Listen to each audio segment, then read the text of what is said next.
ഇന്ന് നമ്മൾ മുട്ട വെച്ചിട്ടുള്ള നല്ലൊരു അടിപൊളി കറിയാണ് ഉണ്ടാക്കുന്നത്. എപ്പോഴും ഒരേ രീതിയിൽ മുട്ടക്കറി ഉണ്ടാക്കുമ്പോൾ വല്ലപ്പോഴും ഒരു ചേഞ്ചിനൊക്കെ വേണ്ടിയിട്ട് ചപ്പാത്തിയുടെ കൂടെയൊക്കെ കഴിക്കാൻ പറ്റുന്ന ഒരു സൂപ്പർ ടേസ്റ്റിലുള്ള എഗ് മലായ് കുറുമയാണ്. അപ്പോൾ ഇതെങ്ങനെയാണ് ചെയ്യാന്നുള്ളതൊന്ന് നോക്കാം. അപ്പോൾ ഈ ഒരു കറിക്ക് വേണ്ടിയിട്ട് ആദ്യം ഒരു 4 കോഴിമുട്ട പുഴുങ്ങിയെടുത്തിട്ടുണ്ടായിരുന്നു. അതിൻ്റെ തൊണ്ടൊക്കെ ഒന്ന് മാറ്റിയിട്ട് വൃത്തിയാക്കിയിട്ട് ഒരു സൈഡിലേക്ക് മാറ്റി വെക്കാം. ഇനി മിക്സിയുടെ ജാറിലേക്ക് ഒരു മീഡിയം സൈസിൽ വരുന്ന 2 സവാള ഇതുപോലെ ഒന്ന് മുറിച്ചിട്ട് ഇട്ട് കൊടുത്തിട്ടുണ്ട്, ഒരു പേസ്റ്റ് ആക്കി എടുക്കാൻ വേണ്ടിയിട്ടാണ്. അതിൻ്റെ കൂടെ തന്നെ എരിവിന് വേണ്ടിയിട്ട് ഒരു 3 പച്ചമുളക്, ഒരു 2 അല്ലി വെളുത്തുള്ളി, ഒരു ചെറിയ പീസ് ഇഞ്ചി, ഇത്രയും കാര്യങ്ങൾ ഇട്ട് കൊടുക്കുക.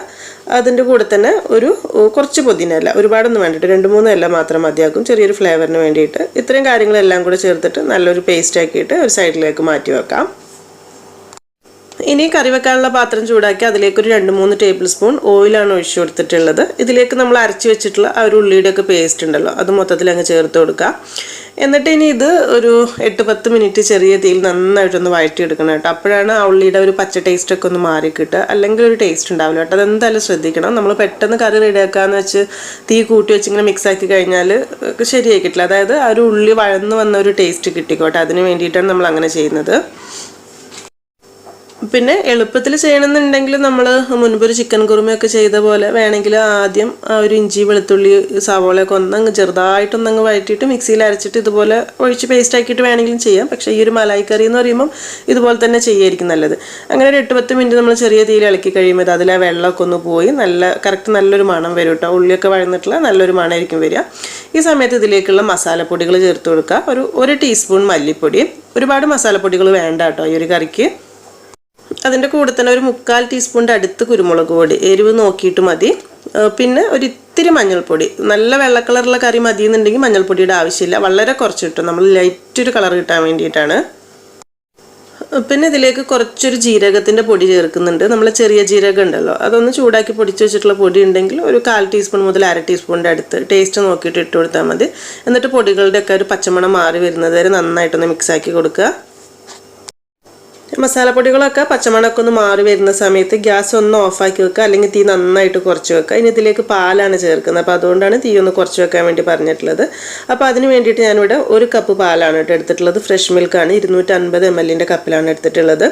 അപ്പോൾ ഇതിന് പകരം പാല് തീരെ പറ്റാത്തവർക്ക് വേണമെന്നുണ്ടെങ്കിൽ 1 കപ്പ് തേങ്ങാപ്പാൽ ചേർത്ത് കൊടുത്താലും മതി.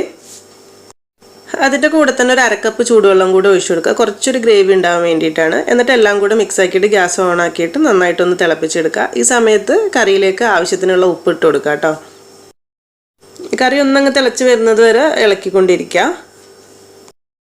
ഈ സമയത്ത് ഇതിലേക്ക് നമ്മൾ പുഴുങ്ങി വെച്ചിട്ടുള്ള മുട്ട ഉണ്ടല്ലോ, അത് ഒരു മുട്ട 2ആയിട്ട് മുറിച്ചിട്ട് ഇട്ട് കൊടുക്കുക. ഏത് രീതിയിലാണ് മുറിക്കേണ്ടതെന്നുണ്ടെങ്കിൽ അതുപോലെ മുറിച്ചിട്ട് ഇട്ട് കൊടുക്കുക. എന്നിട്ട് അതുകൂടെ ചേർത്തിട്ട് തീ ഒന്ന് കുറച്ച് വെച്ചിട്ട് ഒരു 2 മിനിറ്റ് നന്നായിട്ടും തിളപ്പിച്ചെടുക്കുക. അതിൻ്റെ കൂടെ തന്നെ കുറച്ച് ഗരം മസാലപ്പൊടി ഈ സമയത്ത് ഇട്ട് കൊടുക്കുക കേട്ടോ, നല്ലൊരു ഫ്ലേവർ ആയിരിക്കും. ഈ സമയത്ത് പാകത്തിന് ഒരു 1/2 ടീസ്പൂണിൻ്റെ അടുത്ത് മതിയാകും. എരിവ് നോക്കിയിട്ട് കുറവാണെങ്കിൽ കുറച്ച് കുരുമുളക് പൊടിയും ഈ സമയത്ത് ഇട്ട് കൊടുക്കുക. പാലൊക്കെ ചേർത്ത കറിയിൽ ഒരു ഇത്തിരി എരിവ് ഉണ്ടെങ്കിലായിരിക്കും ടേസ്റ്റ് ഉണ്ടാവുക. അപ്പോൾ അത് ചെറിയ തീയിൽ ഇങ്ങനെ തിളച്ചുകൊണ്ടിരിക്കുന്ന സമയത്ത് തന്നെ കുറച്ച് മല്ലിയിലയും കൂടി ഇട്ട് കൊടുക്കുക, ഒരു 2-3 ടേബിൾ സ്പൂൺ. സാധാരണ ഇടുന്നതിനേക്കാൾ ഇത്തിരി കൂടുതൽ ഇട്ടാലും കുഴപ്പമൊന്നുമില്ല, ടേസ്റ്റ് ഉണ്ടാവും. മല്ലിയിലയും കൂടി ഇട്ട ശേഷം ഒന്നുകൂടെ നന്നായിട്ടൊന്ന് തിളച്ച് വന്നു കഴിഞ്ഞാൽ നമുക്ക് ഗ്യാസ് ഓഫ് ചെയ്യാം. അപ്പോൾ ഇത്രയേ ഉള്ളൂ നമ്മുടെ ഈ ഒരു മുട്ടക്കറി എന്ന് പറയുന്നത്. വളരെ സിമ്പിളല്ല ഉണ്ടാക്കാനായിട്ട്, ഒരുപാട് ചേരുവകളൊന്നും വേണ്ട, എളുപ്പത്തിൽ ഉണ്ടാക്കുകയും ചെയ്യാം. നല്ല ചൂടുള്ള ചപ്പാത്തിയുടെ കൂടെയൊക്കെ കഴിക്കാൻ പറ്റുന്ന നല്ലൊരു കോമ്പിനേഷൻ കറി തന്നെയാണ് കേട്ടോ. ശരിക്കും ഒരു റെസ്റ്റോറൻറ്റ് വെച്ചാൽ കിട്ടുന്ന കറി തന്നെയാണ്. അപ്പോൾ നിങ്ങൾക്ക് ഇഷ്ടമായി എന്ന് വിചാരിക്കുന്നു. എപ്പോഴെങ്കിലുമൊക്കെ ചെയ്ത് വെക്കുന്നുണ്ടെങ്കിൽ ഫീഡ്ബാക്കൊക്കെ അറിയിക്കണേ. അപ്പോൾ ഇനി എന്തായാലും നല്ല റെസിപ്പിയായിട്ട് പുതിയ വീഡിയോയിൽ കാണാം. താങ്ക്